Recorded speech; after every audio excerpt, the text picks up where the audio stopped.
Olá, estamos aqui hoje para gravar mais um episódio do nosso podcast, o Pode Ouvir. Eu e a doutora Iama estamos recebendo hoje Olá! um convidado, doutor Marcelo Marinho, médico, neurologista, nosso amigo. Nós temos um intercâmbio de pacientes muito grande. As nossas especialidades se complementam em algumas doenças. Então, meu amigo, é um prazer tê-lo aqui hoje. Vamos conversar, esclarecer a população, esclarecer os nossos telespectadores, os nossos seguidores. O nosso objetivo aqui sempre é mostrar a medicina, as doenças de uma forma simples, para que as pessoas consigam entender o que a gente quer falar e deixar sempre o alerta para a gente tentar ajudar as pessoas. Esse é o nosso maior objetivo, né, Iama? E evitar coisas piores, né? Então, às vezes, informações básicas, informações simples, podem evitar que as pessoas tenham coisas piores, que é o básico da prevenção da saúde, né? Marcelo, muito prazer você estar aqui. Você não sabe, mas eu sou admiradora sua há muito tempo. Do seu comportamento como médico. Eu tive uma paciente há 5 anos que tinha uma perda auditiva unilateral e ela teve uma surdez súbita do outro lado. E eu pedi uma ressonância, obviamente, mas era uma paciente chegada e eu pedi para uma avaliação do neuro mesmo, que a ressonância não tinha nada. E ela foi para você e você ligou para mim, sem me conhecer, sem eu pedir, com a paciente na sua frente, para me dizer como ela estava, que não tinha nada. E isso é uma atitude admirável de médicos. Isso. E hoje em dia a gente não vê muito mais isso. E desde então, que você saiba que eu lhe indico como neurologista. Eu digo assim, eu não conheço ele não, mas eu tenho o telefone dele, ó, é esse. E aí, isso é essencial quando a gente tem parceria e isso foi crescendo. Porque poucas pessoas sabem, mas a otorrinolaringologia e a neurologia, elas se entrelaçam em algumas doenças. Isso. E é nisso que a gente vai falar hoje. Né? Perfeito. Agradeço demais. Agradeço demais. Acho que a ideia é essa, é simular essa ligação. A gente está aqui para mostrar para as pessoas o que é que a gente conversa quando eles saem do consultório. Quando a gente tem pacientes em comum, que eu ligo para você para dar a minha opinião e você me diz sua opinião de volta. Exatamente. E agora a gente grava e deixa eles assistirem também. Não é? Então, já que eu falei dessa perda auditiva, né, a gente podia começar com isso. A perda auditiva. O que é que perda auditiva tem a ver com neurologia, Marcelo? Perfeito. É uma queixa que ele não chega para mim relatando isso. Né? Infelizmente, ele chega para mim já lá na frente, me relatando que está com esquecimento e está com medo de estar com Alzheimer. E ele nem relata o esquecimento, né? Na verdade, ele nem relata a perda auditiva. Você começa a conversar com ele e o seu tom de voz tem que começar a subir na consulta. E aí você pergunta, e essa perda auditiva? Grande parte deles diz, eu nunca fui atrás, nunca passei no otorrino. Ou não tenho. Não, eu não tenho. Né? E ele não percebeu que ao longo desses anos, essa perda auditiva fez com que ele se isolasse cada vez mais. Isso foi uma consulta de ontem, inclusive. Nas festas da família, esse idoso estava escanteado, ficava um pouquinho por ali, daqui a pouco ele entrava para o quarto e se isolava. Esse comportamento foi somando ao longo do tempo, ele não percebeu que isso era um fator de risco impactante para o desenvolvimento de uma demência. E isso é um padrão de comportamento, né? Isso, as pessoas com perda, né, Iama, eles têm muito esse padrão, né? É um padrão de comportamento. O que é que acontece? O que existia antes era assim. Eu estou falando da nossa área, porque eu sou da minha área e eu falo da minha área e eu tô nem aí. O que acontecia antes? Se a perda auditiva era leve, dizia assim... Vá vivendo. Não, você está bem, né? Você sente alguma coisa? Não precisa protetizar, né? Aparelho auditivo é caro. O SUS demora 6 meses para dar. Não vai dar a você, porque sua perda é leve. Vão dar prioridade para uma perda maior, para uma pessoa mais jovem. Né? Tinha todo esse contexto. E aí, eu comecei a ver esse padrão de comportamento. Primeiro que eu sou uma entusiasta da prótese auditiva, porque quando você perde alguma coisa, você tem dano. Então, perda auditiva, para mim, é um dano. Quando você perde estímulo neurológico, o corpo, ele vive em estado de sobrevivência, é ou não é? Uhum. Se esse estímulo não chega no cérebro, o cérebro vai achar que ele não precisa mais daquele lugar. É verdade, doutor Marcelo? Perfeito. E você comentou sobre a perda e o quanto que essas pessoas falam sobre dinheiro na hora de comprar, né? Sim. Eu tive uma pessoa muito próxima agora com perda auditiva e ela me trouxe 3 valores. Ela falou, tem um aparelho de X, o outro era 2X e o outro era 3X. Eu disse, compre o de 3X, desde que o seu otorrino diga que esse é melhor. Ele consegue gastar um bom dinheiro no celular, consegue gastar um bom dinheiro em trocar o seu carro, mas ele não quer gastar naquilo que vai dar uma qualidade de vida gigante no dia a dia. E a mudança, Marcelo, assim, nós que lidamos diariamente com perdas, com pacientes com perdas auditivas, é muito perceptível a mudança do paciente não tratado para o paciente tratado. E se é um paciente que a gente acompanha, sei lá, como eu atendi um paciente 10 anos atrás, olha, seu fulano, o senhor tem uma perda auditiva, você precisa usar um aparelho auditivo, isso vai resolver não só o seu problema social, de ter dificuldade de ouvir o que as pessoas falam, mas isso vai prevenir um dano neurológico. Nosso cérebro precisa de estímulos. E na hora que você não tem aquele estímulo da audição, aquela área tende a atrofiar. Então, se você não estimula, isso aumenta muito a chance de você ter doenças neurodegenerativas. E aí o seu fulano decidiu não tratar. 10 anos depois me volta com declínio cognitivo perceptível, esquecido, alterações comportamentais. Isso nos entristece muito, porque era um paciente que, se tivesse seguido o que a gente orientou, se tivesse usado aquele aparelho no momento adequado, poderia ter evitado tudo isso. E esse é o paciente que já chega para você, o paciente que já está com o dano neurológico instalado porque não tratou a perda na hora adequada. E aí, na hora que esse dano neurológico já está instalado, Marcelo, nos conta aí o que é que geralmente você...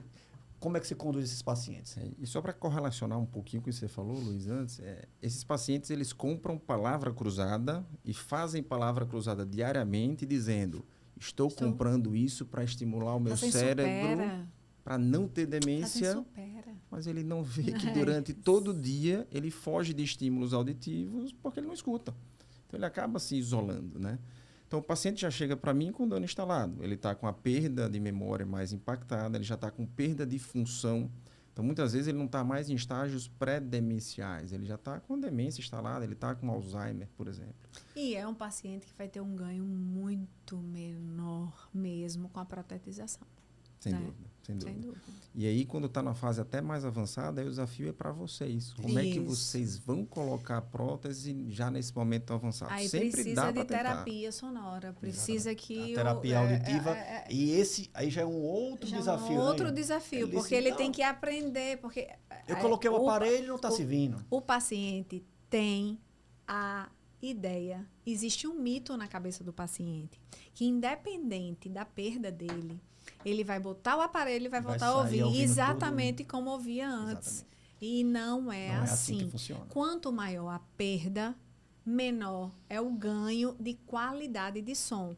Pensem, olhe como o que é um aparelho auditivo, é um amplificador de som. Se você amplifica um som ruim, você vai ter uma qualidade ruim de audição. Se você amplifica um som bom, você vai ter uma qualidade boa de audição. Então, se você protetiza logo em uma perda leve, além de tudo, você vai ter um ganho melhor de audição.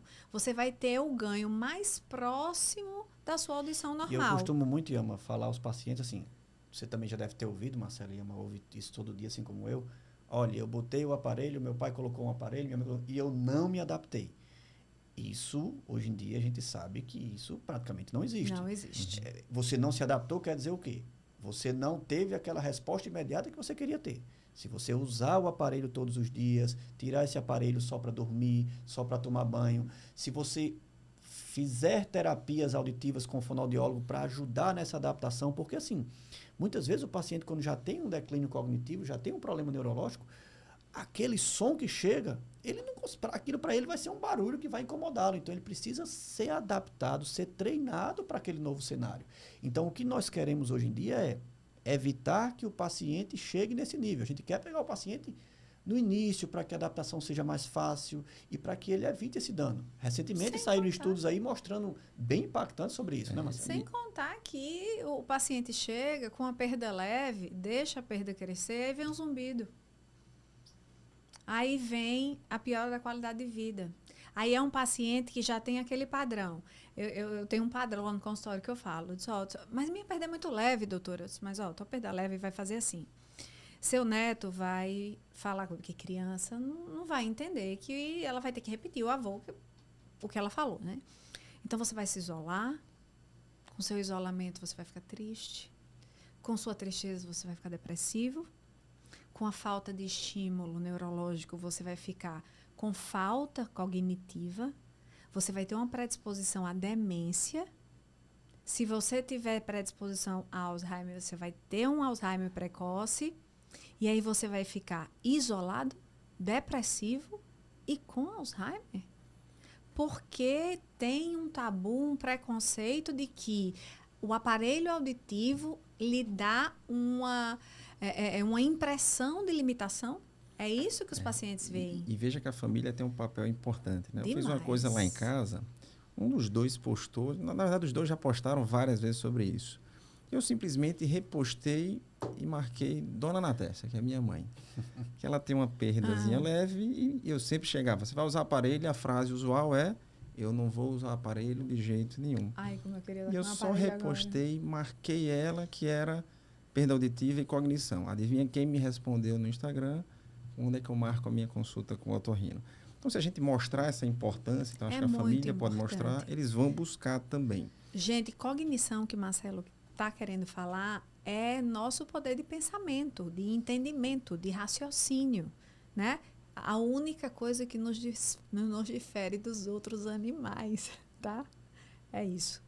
O que a gente sempre tem que, para a gente conseguir mudar aqui a pauta da perda auditiva e para as outras, Acho que ficou bem claro, isso, para as outras pautas, o que a gente tem que deixar claro é, Marcelo, que perda auditiva, ela precisa ser tratada. Ela não pode ser negligenciada porque isso pode gerar um dano neurológico. E desde o início. Não deixe o neurologista falar sobre perda auditiva. Já chegue lá usando o seu aparelho.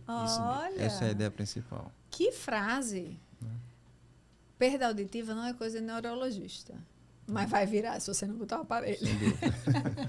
E a outra coisa, Marcelo, que é um tema que a gente tem esse intercâmbio muito bom de pacientes, são os nossos pacientes com tonturas, com vertigens. Eu acho que o maior temor de um paciente que está numa crise vertiginosa aguda é: meu Deus, será que eu estou tendo um AVC? E aí aquele paciente se desespera, corre para um pronto-socorro e, para nossa surpresa, Yama, qual é o diagnóstico que a maioria das vezes que ele volta? Labirintite.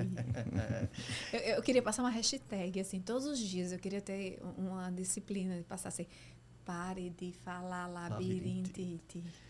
Marcelo, quando esses pacientes que estão ali naquela crise vertiginosa, um paciente que está tonto, que está sentindo as coisas rodando... Tem os dois extremos, né, Quando Luiz? é que esse paciente deve se preocupar? Olha, tem um sinal de alarme aqui, isso pode ser neurológico. Quando é que realmente ele precisa procurar um neurologista? Isso é importante, porque tem os dois extremos. Tem o que sente tudo e acha que é só labirintite. Isso. Tem o que não sente nada e acha que está tendo AVC. Perfeito. Né? Eu acho que a investigação, em 99% das vezes, começa com vocês, né? Porque eu sou convidado de um podcast com vocês, mas sem muitas dúvida. vezes eles vêm com tontura e perguntam quem é o primeiro médico que eu vou.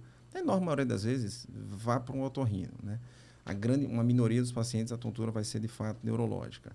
Algumas coisas na história clínica vão dizer para a gente. Então, uma coisa que chama atenção é idoso com fator de risco cardiovascular, ou seja, pressão alta, diabetes, ele tem dislipidemia, colesterol alterado, ele é sedentário, obeso e sintoma que surge de maneira abrupta, súbita. Exatamente. Que a atenção do neurologista fale a palavra súbito. Eu estava bem em casa e subitamente deu a tontura. Você ganhou minha atenção pela próxima hora e a gente vai investigar. Então, talvez um ponto inicial de triagem é essa. Se tem muito fator de risco e a tontura vem de maneira súbita, o neurologista, uma urgência vai ser interessante. Uma outra coisa é como que é essa tontura, né? Essa classificação da tontura. É uma tontura que roda, piora quando move a cabeça ou não? Ou é uma tontura que, na verdade, é uma pessoa como se estivesse alcoolizada, como se estivesse embriagada?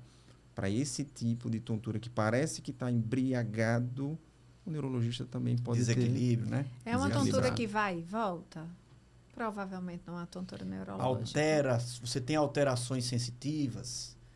Estou com meu Eu rosto acho- dormente, perdi força. Então, tem esses sinais de alarme que nos chamam, ó, isso aqui pode ser que tenha algo neurológico. E aí a gente precisa que o paciente precisa entender aquilo que eu e Yama brincamos agora 2 minutos atrás, que nem toda tontura é labirintite. Para falar Pelo a verdade, contrário, graças a raramente Deus, as tonturas são tontura é labirintite. labirintite, gente. Raramente. Labirintite é uma doença rara Isso. e grave e súbita e que você precisa ir para o hospital para tratar. Depois a gente fala sobre Então, isso. Yama, Mas- 99% das vezes que nós, otorrinos e o neurologista, nos deparamos com um paciente que diz que tem, olha, eu tenho uma labirintite faz 20 anos. A grande maioria das vezes esse paciente não tem essa labirintite. Ele tem outras doenças que podem ser do labirinto e também tem uma doença, Marcelo, que o intercâmbio entre o otorrino e o neuro é gigante. São as enxaquecas, não é isso? Nos fala aí um pouco sobre as enxaquecas, as tonturas dos pacientes que têm enxaqueca. O que é que a gente pode conversar sobre isso aí? A primeira Primeiro dúvida... desmistifique aí que você não precisa ter dor de cabeça para ter enxaqueca, por favor. Perfeito. Então, a primeira coisa de enxaqueca, o que é, né? Então, é um dos tipos de cefaleia, que às vezes ele chega dizendo, eu tenho cefaleia. Na verdade, cefaleia é só sinônimo de dor de cabeça, que ela tem características bem típicas, né? São dores mais unilaterais, pulsáteis, costumam ter náusea, vômito, intolerância a luz e barulho, não necessariamente tudo junto. Algumas delas vêm com a chamada aura antes, que esse é um sintoma que pode ser uma dormência de um lado do corpo, pontos brilhantes na visão. Eu até fiz essa pergunta a você A gente numa falou, caixinha. conversou no Instagram sobre exatamente. isso. Existem subtipos de enxaqueca que você tem a tontura junto, né? Principalmente o que a gente chama de enxaqueca basilar, ou migrânia basilar. Só que muitas vezes você vem com crises de tontura que naquele momento exato você não está com dor e em outros momentos a dor aparece. Então ele fica mesclando ali a tontura, a dor e a tontura e muitas vezes o problema não está exatamente Mas você no labirinto. costuma desmistificar isso para o paciente falando em enxaqueca, que para ter enxaqueca você não precisa ter dor? Eu tenho muito paciente com só aura enxaquecosa sem dor. Sem dor. Ele tem Então, sintoma só gente, visual. Então, gente, para ter enxaqueca não precisa ter dor. A próxima vez que vocês forem lá em Doutoriama e ela disser, você está com migrânia vestibular e a gente vai tratar a sua tontura como enxaqueca, e você disser que não tem dor, tá aqui doutor Marcelo Marinha dizendo que não precisa ter dor para ter enxaqueca.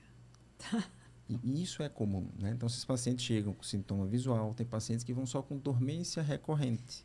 Meus E a sintomas são visuais, auditivos. Eu não tenho tontura, mas eu fico hiperfônica. Intolerante a ruídos. Misofonia, eu quero matar todo mundo.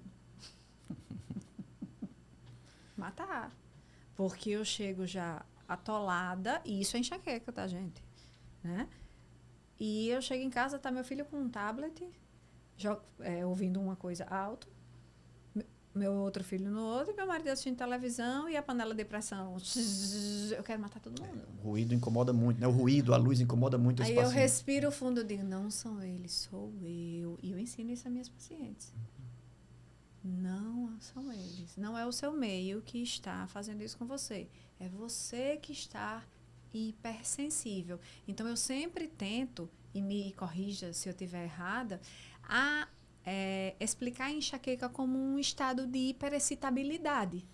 E a dificuldade do paciente é entender que a hiperexcitabilidade dela é diferente da amiga dela que tem enxaqueca Sim. e da outra vizinha. Elas acham que é a mesma coisa. Isso, eu falo E é muito também. completamente Cada diferente. enxaqueca é uma E enxaqueca. Marcelo, Minha irmã não aguenta meu perfume. Meu perfume é maravilhoso. Ela faz como... É mentira, você não tem enxaqueca. É mentira sua, porque como é que você usa um perfume desse? Aí, de repente, ela usa uma colônia que eu não consigo chegar perto. Então, outra cada coisa enxaqueca... clássica, né, Iana? Enxaqueca é uma coisa sua, gente. Cada enxaqueca é uma enxaqueca. E cabe a você perceber quais são os gatilhos da sua enxaqueca. E uma outra coisa bem clássica, Marcelo, que isso é até uma dificuldade que nós otorrinos temos, o paciente muitas vezes vai num médico para investigar a dor de cabeça. E aí diz, doutor, fiz lá todos os exames, fiz tomografia, fiz ressonância, não deu nada. Eu disse, mas você continua tendo dor de cabeça? Continuo. Nos explica isso aí, Marcelo, que a enxaqueca, as dores de cabeça, muitas vezes o diagnóstico não é pelo exame de imagem. A sociedade foi criada para entender que uma pessoa que está com infarto, ela tinha pressão alta, diabetes, colesterol, isso entupiu a artéria, você faz o exame, vê a artéria entupida e daí vê a doença. Então, eles entendem isso fácil. Você que está tossindo, faz um raio-x, ele vê a pneumonia e está a doença. Mas eles não entendem que uma ressonância completamente normal não deixa de ter dor. Você tem dor. Você tem um estado de hiperexcitabilidade, que provavelmente tem uma excitação de um nervo específico, né, que chama nervo trigêmeo.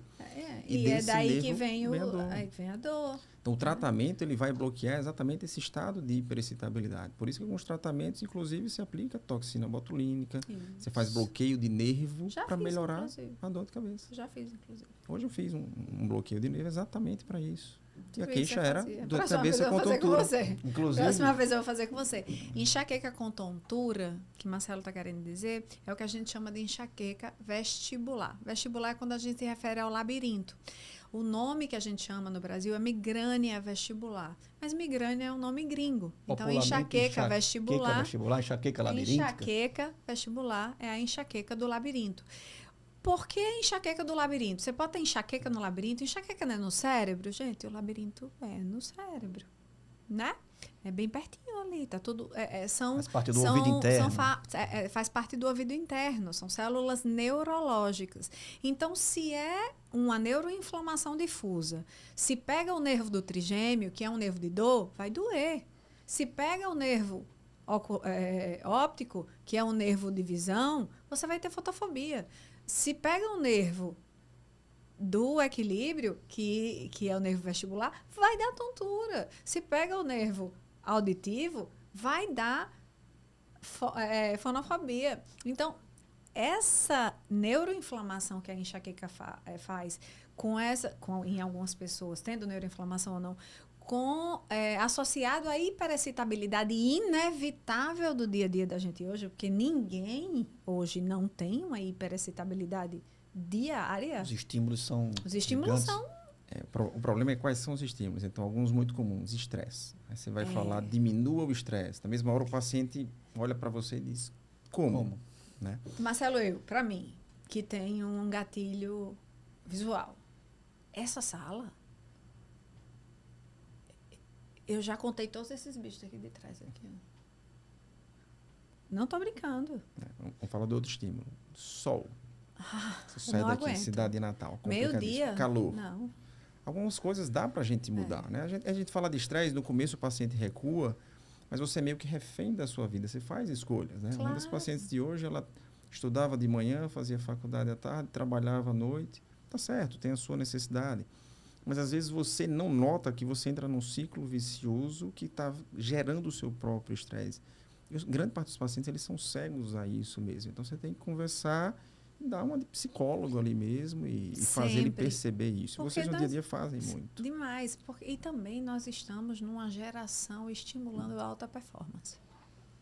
Então, é assim, eu fiz um post um dia que eu fui bombardeada pelo post. Porque eu escrevi assim, durma enquanto eles trabalham. E a frase é diferente, né? Trabalhe enquanto eles dormem, porque aí você vai ser melhor que eles.